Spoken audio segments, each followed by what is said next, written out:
Greetings, Earthlings, and welcome to C-Spray's review. Hey, what's going on, everybody? C-Spray coming at you yet again with another review.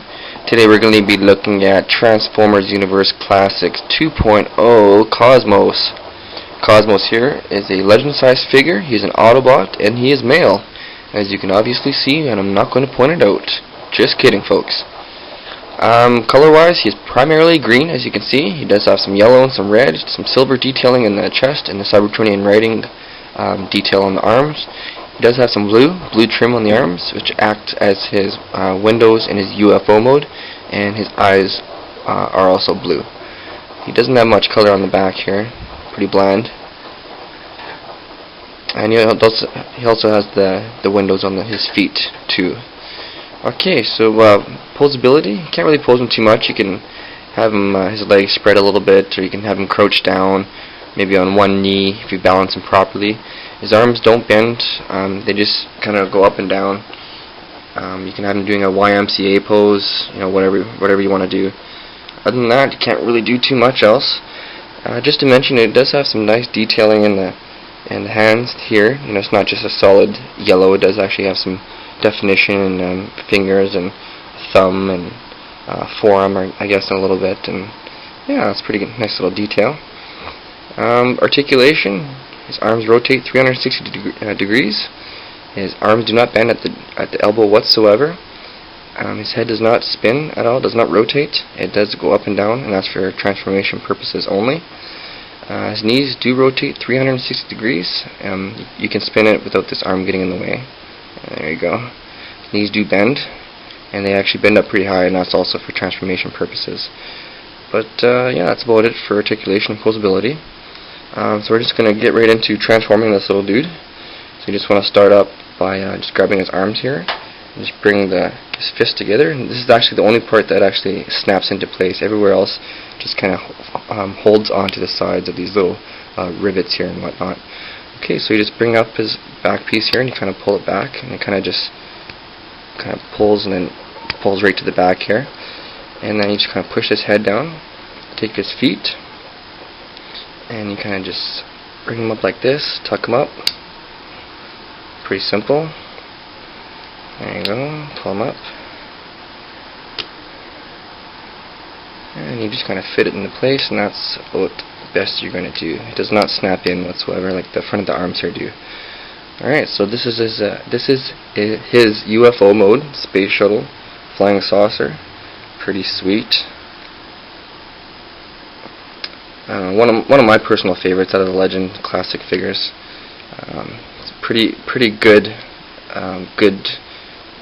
representation of the G1 Generation 1 Cosmos from the early Transformer series compared to the rest of them.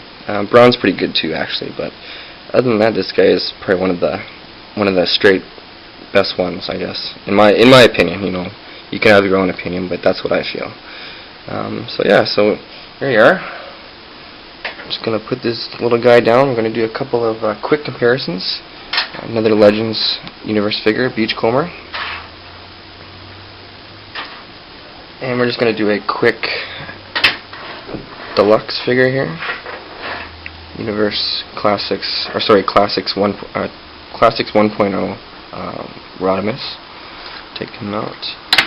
Okay, now we're just gonna transform him back to his robot mode. And to mind the sirens, I live downtown, right in the heart of downtown actually, so I get out sirens every 15 minutes, and it's really hard to do reviews with that in the background, so I'm just gonna ignore it, try to anyway, and I hope you don't hear it. Okay, so I'm just going to bring him back, pull his feet down, pull his arms apart, take the piece here and kind of snug it into place, which pops his head up. And here you are. Okay. I'm going to do a couple of robot comparisons here. Straighten his legs out here. Okay. Here we have my Henkei Optimus Prime. Cosmos, Universe Cosmos, and my Henkei Ratchet, deluxe size, deluxe Voyager Legends. I don't have any Scout to compare here, but a Scout slash basic figure is just yay big. Alright, so yeah, Cosmos is a pretty sweet figure. It's one of my personal favorites out of the Legends figures that I said earlier. Very good detail, and nice paint scheme, nice little extra detail with the windows and the Cybertronian writing on the chest area. This little thing on the bottom here could, in my opinion, can bend back somehow to take away from his, well, you know where I'm going with this, alright? So, you know what I mean? It could just like pop back and snap back here and fold down, but, you know, what do I know, right? So yeah, so here you go. I give this guy about 4.5 out of 5. The 0.5 for this piece here, and maybe a little bit more articulation there. Maybe if this can bend just a little bit, you know, just so you can see a little bit of yellow in there or whatever. But yeah, very highly recommended. If you see them at your local store, go get them. If not, try and find them opened, loose, on whichever source you find your loose figures from. Just try and find it cheap, or wait to your local comic convention, or what have you. Alright, C-Spray here with this 4th review, Transformers Uinverse Classic 2.0 Cosmos.